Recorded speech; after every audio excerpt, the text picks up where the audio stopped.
지금까지 지내온 것 주의 크신 은혜라. 한이 없는 주의 사랑 어찌 이루 말하랴.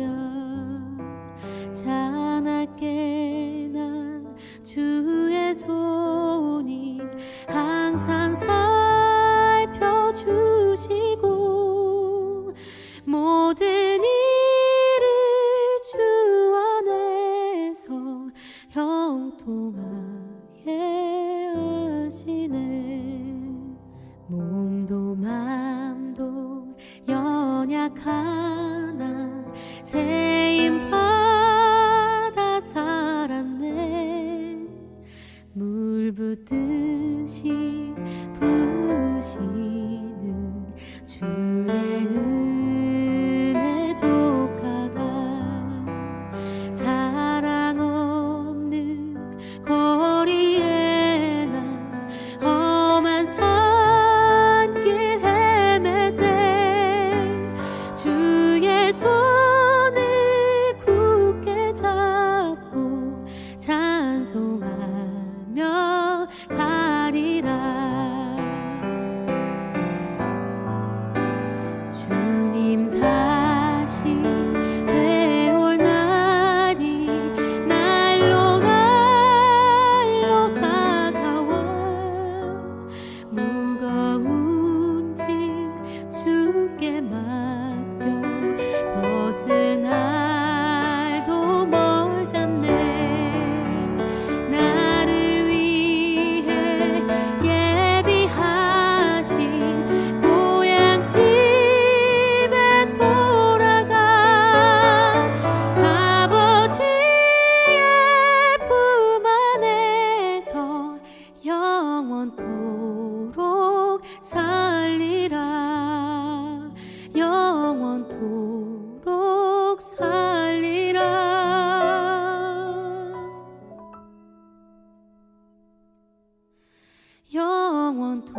영원토록 살리라.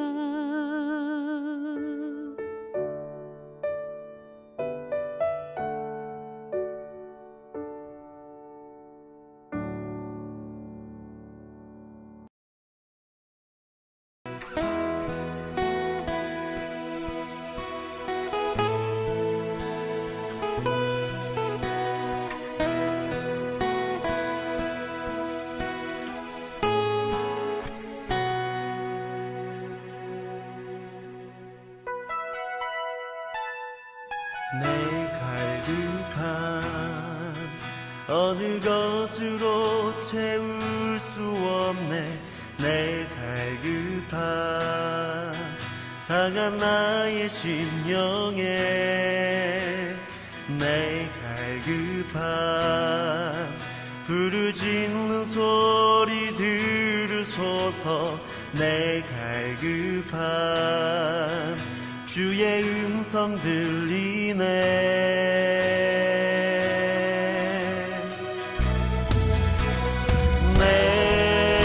내게로 나오라. 영원히 영원히 목마름 전혀 없으리. 내게로 나오라. 가까이 가까이 생수의 근원 되신 주께 내게로 나오라.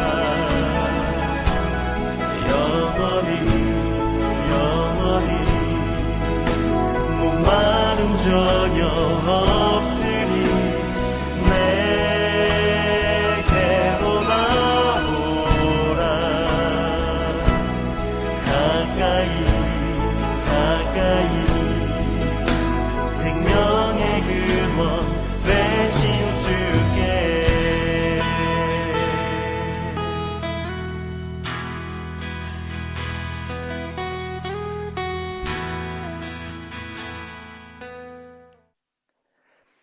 오늘도 6.19 기도회에 오신 한 분 한 분을 예수의 이름으로 축복합니다. 오늘 본문 말씀은 히브리서 12장 12절에서 17절 말씀입니다. 그러므로 피곤한 손과 연약한 무릎을 일으켜 세우고 너희 발을 위하여 곧은 길을 만들어 저는 다리로 하여금 어그러지지 않고 고침을 받게 하라. 모든 사람과 더불어 화평함과 거룩함을 따르라. 이것이 없이는 아무도 주를 보지 못하리라.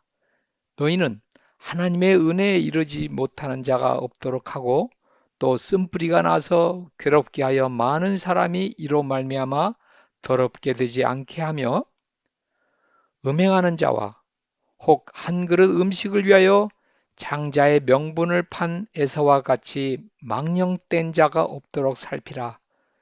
너희가 아는 바와 같이 그가 그 후에 축복을 이어받으려고 눈물을 흘리며 구하되 버림바가 되어 회개할 기회를 얻지 못하였느니라. 아멘.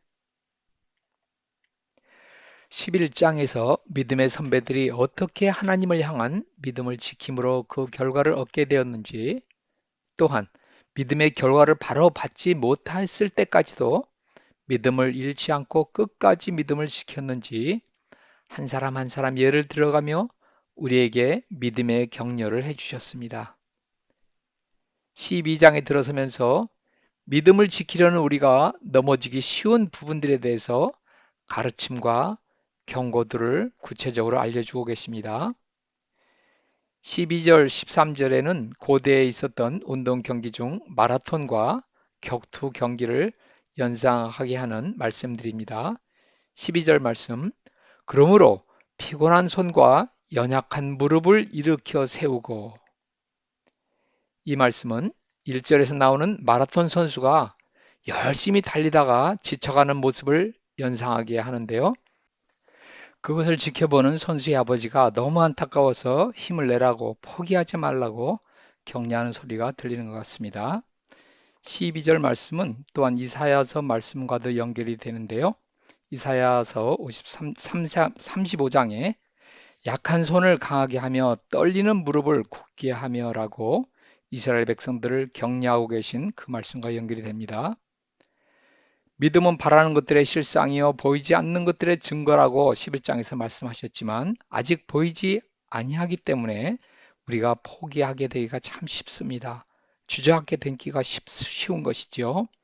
그러한 우리에게 힘내라고 격려하시는 우리 하나님 아버지의 격려의 말씀이십니다. 13절에 너희 발을 위하여 곧은 길을 만들어 저는 다리로 하여금 어그러지지 않고 고침을 받게 하라. 이 구절은 4절에 나오는 격투 경기를 연상하게 합니다. 4절에서 이렇게 말씀하시지요. 너희가 피 흘리기까지는 대항하지 아니하였다라는 말씀을 하십니다. 격투 경기를 하다가 다치고 깨어진 모습의 선수들을 연상하게 합니다. 그렇게 다치고 깨어졌지만은 그러나 포기하지 말라는 격려의 말씀이신 것이죠. 이 말씀은 잠언 말씀과도 연결이 되는데요. 잠언 4장에 내 발이 행할 길을 평탄하게 하며 내 모든 길을 든든히 하라 라고 말씀하고 계십니다. 길을 곧게 만든다는 것은 순례자에게 바른 길에서 이탈하지 말고 약속의 땅을 향하여 곧게 나가라는 격려의 말씀이라고 볼 수 있습니다. 우리가 12장 12절 13절을 보면 우리가 하늘나라 가는 길이 결코 쉬운 길이 아님을 보여주고 있습니다. 우리가 신앙생활 하다 보면 너무 힘들어서 포기하고 싶고 그냥 쉬엄쉬엄 적당히 가고 싶은 유혹을 받게 되는데 이에 대해서 포기하지 말고 끝까지 싸우며 달리라고 우리를 격려하시는 하나님 아버지의 음성이신 것이죠. 최후 승리의 면류관을 받기까지 우리는 포기할 수 없습니다. 현재의 고난 때문에 영원한 하늘나라의 영광을 포기할 수는 없습니다. 혹이라도 우리가 주저앉아 있다면 다시 힘을 내십시다. 다시 일어나십시다. 오늘 말씀이 정말 지치고 정말 힘들어하는 분들에게 들려주시는 하나님 아버지의 음성이 되기를 기도합니다. 14절부터 17절까지는 이제 격려를 넘어서서 엄중한 경고의 말씀을 하고 계십니다. 14절에 모든 사람과 더불어 화평함과 거룩함을 따르라.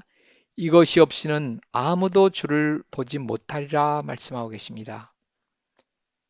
여기에서 화평함, 그것이 곧 거룩함이다 라는 뜻이 들어있는데요. 모든 사람과 화평함을 유지하는 것, 그것이 곧 거룩한 삶이라는 것이죠. 모든 사람과 화평함을 유지하는 것에 대해서 영어 성경은 이렇게 말씀하고 계십니다. Make every effort to live in peace with all men. 모든 사람과 화평을 누리기 위해 모든 노력을 다하라 라는 말씀인데요. 우리가 예수를 믿는다고 하면서도 우리가 모든 사람과 화평을 이루려는 노력을 하지 않고 있다면 더욱이 그 화평을 이루는 것이 우리에게 달려있는 경우에 우리가 그런 노력을 하지 않고 있다면 우리는 결코 예수님을 볼 수 없다는 엄중한 말씀입니다. 너무 심하게 들립니까? 그렇게 들을 수도 있습니다. 우리는 주님을 결코 볼 수 없다는 그 엄중한 말씀이 다시 우리가 깊이 생각해 본다면 정말 맞는 말씀이라 이렇게 생각이 됩니다. 우리가 예수님의 죽으심으로 구원을 받았다면, 그리고 그 예수님의 죽으심이 화평을 이루기 위한 것이었다면 우리가 화평을 위해 모든 노력을 기울이지 않는다고 한다면 뭔가 잘못된 것이죠. 주님과는 다른 방향으로 가고 있는 것입니다. 그렇다면 주님을 볼 수 없다는 말씀은 당연한 결과이겠죠. 주님의 십자가는 하나님과 죄로 인해서 막혀있던 우리의 사이에 그 화평이 되셨고, 또 여러 가지 이유로 막혀있던 사람과 사람 사이에 화평을 이루기 위한 것이었습니다. 그런데 우리가 그 십자가의 피로 구원을 받았다면 우리도 그 십자가를 지고 이웃과 화평을 이루는 것은 당연하겠지요. 그래야 말이 되는 것이 아닙니까? 예수님의 십자가는 곧 화평의 십자가인데 우리가 많은 이유로 불화의 담을 여전히 쌓고 있다면 십자가와는 반대로 가는 것이 아닌가요? 그러나 말이 쉽지 그렇게 담 쌓지 않고 사는 것이 말처럼 쉬운 것이 아닌 것을 저도 경험으로 알게 되었습니다. 그럼에도 불구하고 우리에게는 다른 선택의 여지가 없습니다. 우리에게는 담을 쌓고 살면서 예수님을 따를 수 있는 길은 없습니다. 우리가 겟세마네 기도와 예수님의 십자가에서의 죽음을 우리도 각오하고 모든 것을 동원해서 막힌 담을 헐어내야만 하는 것입니다. 나를 향해서 상대방이 쌓고 있는 담을 내가 어떻게 할 수는 없지만은, 그러나 그 해결이 나에게 달려있는 경우라면은 우리는 어떤 가격을 치료서라도 그 문제를 해결해야만 하는 것입니다. 그래야 나는 주님과 같은 화평의 길을 걷는 것이고 그 결과로 주님을 만날 수 있는 것입니다. 다른 사람의 잘못의 결과를 내가 대신 지겠다는 각오로 임해야 할 것이라고 믿습니다. 15절에서는 너희는 하나님의 은혜에 이르지 못하는 자가 없도록 하고 또 쓴뿌리가 나서 괴롭게 하여 많은 사람이 이로 말미암아 더럽게 되지 않게 하며 라는 말씀이 나오는데요. 이 말씀은 공동체에 대한 우리의 책임을 이야기하는 말씀이기도 합니다. 나 혼자만 신앙생활을 잘하면 되는 것이 아니라 나를 포함한 공동체의 모든 멤버들이 쓴뿌리가 나서 모두를 멸망으로 이끌게 되지 않도록 주의하여 잘 살피라는 말씀입니다. 쓴뿌리는 나를 죽일 뿐만 아니라 공동체를 죽입니다. 우리 몸의 한 부분에 암이 발생하면 몸 전체가 죽습니다. 우리들 안에 있는 쓴뿌리를 해결하지 않으면 그것이 바로 공동체 전체를 죽이는 것입니다. 쓴뿌리의 근본은 하나님의 은혜에서 떠난 것입니다. 하나님의 은혜를 망각하는 것입니다. 내가 받은 것이 은혜이고 내가 죄 용서받은 것이 은혜이고 내가 나된 것이 그 자체가 은혜인데 그 은혜의식이 공로의식으로 바뀔 때 우리에게는 쓴뿌리가 날 수 있습니다. 쓴뿌리는 해결되지 않은 원망과 불평과 불만일 수 있습니다. 내 환경에 대한 것일 수도 있습니다.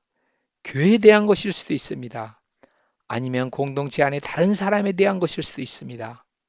또한 하나님에 대한 불신과 불순종일 수도 있습니다.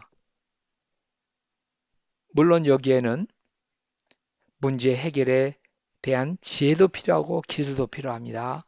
그러나 제일 중요한 것은 그 문제를 바라보는 우리의 자세일 것입니다. 우리 공동체가 가지고 있는 그 쓴뿌리의 문제를 마치 강 건너 불구 구경하듯이 하는 것이 아니라 그것이 내 문제인 것처럼 기도하며 같이 해결책을 찾아가는 것. 다시 말해서 공동체의 쓴뿌리 문제를 내 문제로 생각하는 그 자세 말입니다. 공동체의 건강은 곧 나의 건강이라는 생각을 우리가 꼭 가져야 될 것입니다. 16절, 17절에 보면은 음행하는 자와 혹 한 그릇 음식을 위하여 장자의 명분을 판 에서와 같이 망령된 자가 없도록 살피라. 너희가 아는 바와 같이 그가 그 후에 축복을 이어받으려고 눈물을 흘리며 구하되 버린 자가 되어 회개할 기회를 얻지 못하느니라 라는 엄중한 경고의 말씀이 나옵니다. 먼저 음행에 관한 것. 음행은 하나님의 창조 질서에 정면 도전하는 것입니다. 그래서 성경은 누누이 성적인 죄에 대한 경고를 하고 있습니다. 거듭거듭 말씀하시는 것이 음행하는 자는 천국에 결탄코 올 수 없다라고 선언하고 계십니다. 물론 우리 가운데 음행하지 않은 사람이 없습니다. 예수님께서 음욕을 품기만 해도 마음에 이미 음행을 한 자라고 말씀하시니 우리 모두가 이 죄에 안 걸릴 수가 없는 것이죠. 차이는 그것을 죄로 인정하고 회개하며 정말 돌이키고자 하는 처절한 싸움이 있는가 하는 것입니다.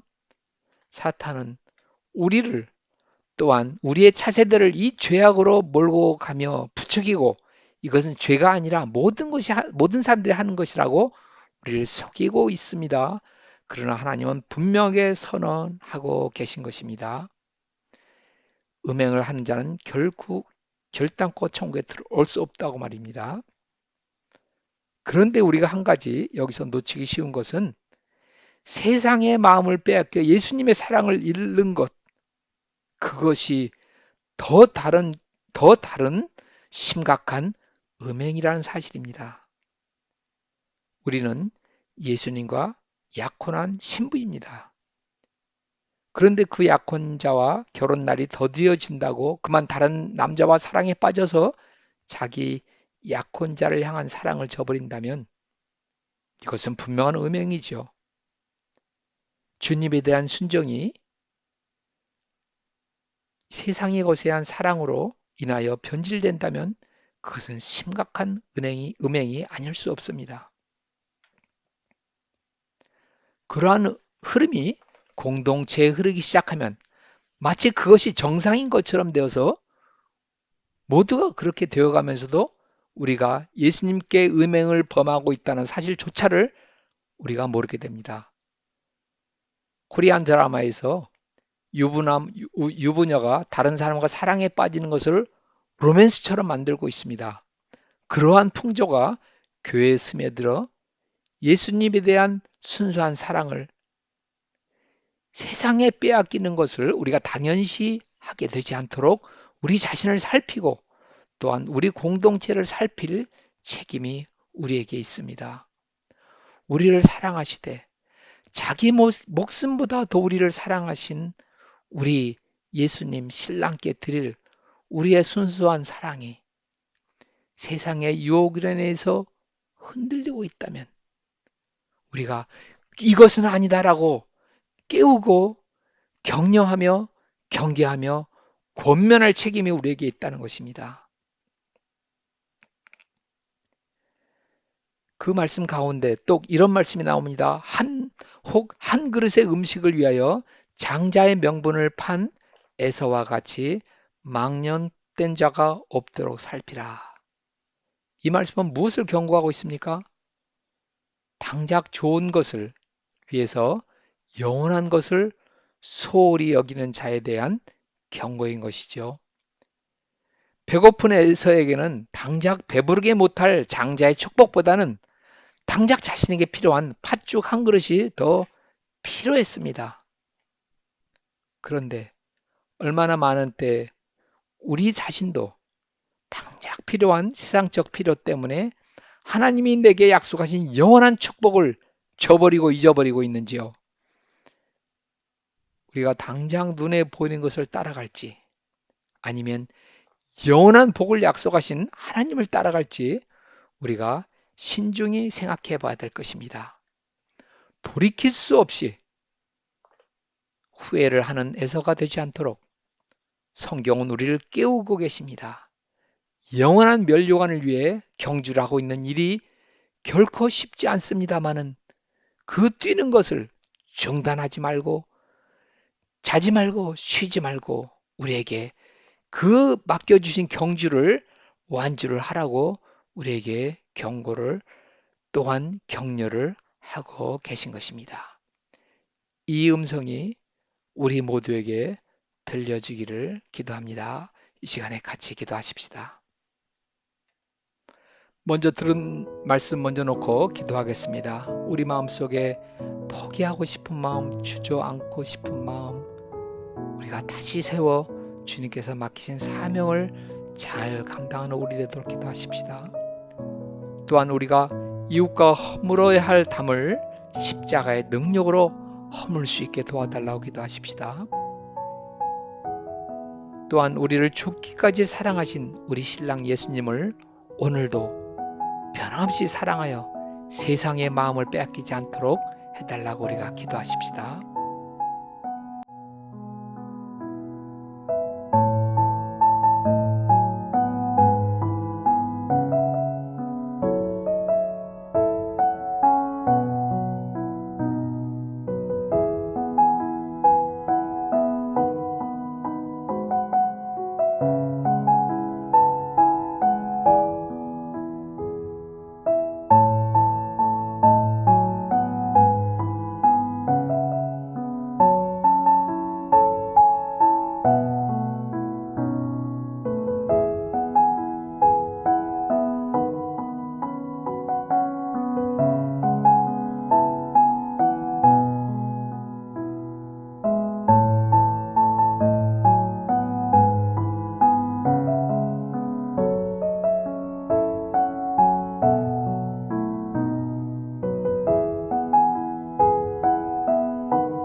이제 우리 교회와 성도님들 위해서 기도하십시다.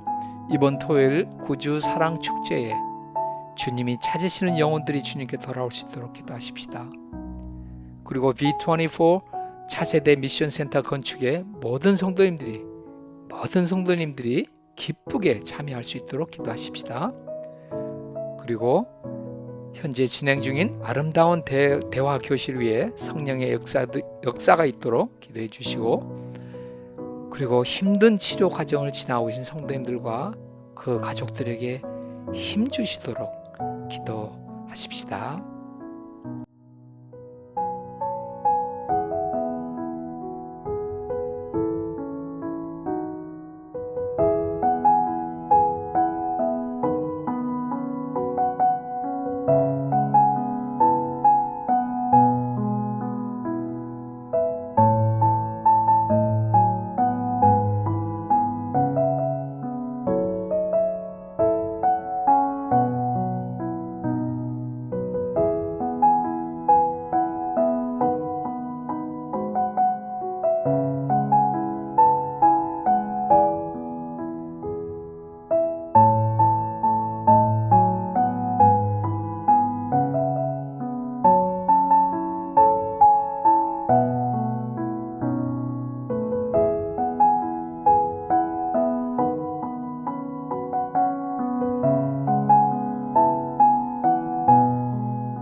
이제 열방을 위해서 기도할 텐데요. 고통 중에 있는 우크라이나 난민들, 그리고 아프간, 시리아 난민들 위해 하나님께서 같이 해주셔서 이 고난의 기간이 주님과 만나는 기간이 될 수 있도록 기도하십시다.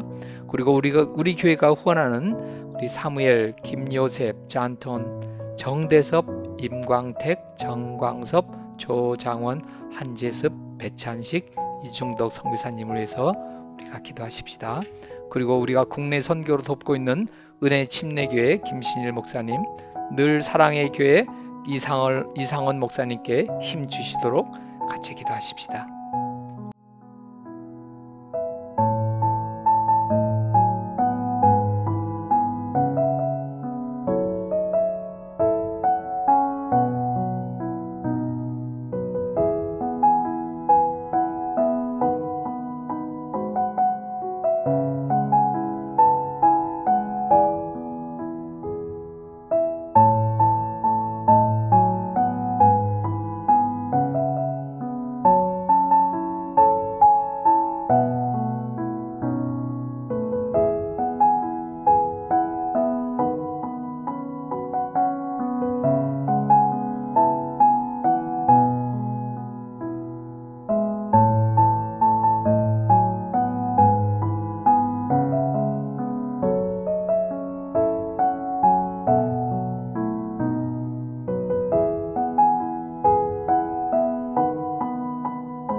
주기도문으로 기도회를 마치고요. 각자 기도하는 시간을 갖도록 하겠습니다. 하늘에 계신 우리 아버지여, 이름이 거룩히 여김을 받으시오며 나라가 임하시오며 뜻이 하늘에서 이루어진 것 같이 땅에서도 이루어지이다. 오늘 우리에게 일용할 양식을 주시옵고 우리가 우리에게 죄 지은 자를 사하여 준 것 같이 우리의 죄를 사하여 주시옵고 우리를 시험에 들게 하지 마시옵고 다만 악에서 구하시옵소서. 나라와 권세와 영광이 아버지께 영원히 싸움나이다. 아멘.